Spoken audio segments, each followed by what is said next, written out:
Hindi nagpa-function yung kilay ko. Ayaw gumana. Hindi niya nahaharangan yung pawis ko. Pasok sa mata ko ang hapdi. Ang hapdi ng pawis. Ayan o. Pinapatag, binubungkal. Para itabon doon sa baba doon. Mababaksi. Nakakasilaw, di ko makita. Nabuhay na itong Bangkok santol na to. Salamat naman at nabuhay itong santol. Tambak ito, tambak to noon eh. Unti-untiin lang para mailagay dito.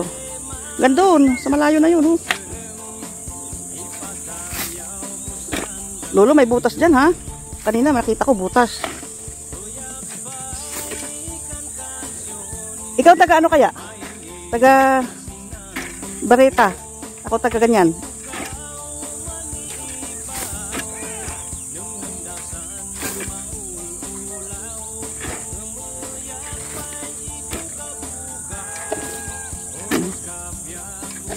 Dinadaanan ng aso.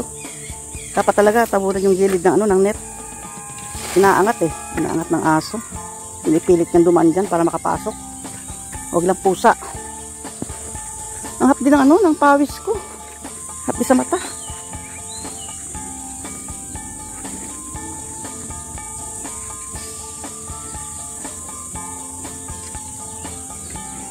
Malaking trabaho yan.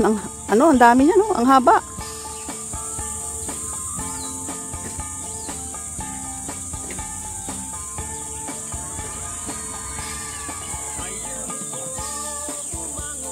Lolo, ano yan? Ipil. Itatanim mo pa yan?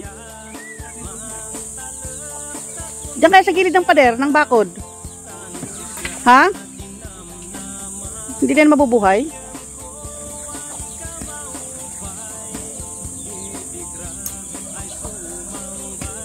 Pakunti-kunti lang ang trabaho para sa ganun, hindi mapagod. Lolo, hanggang ano ka lang?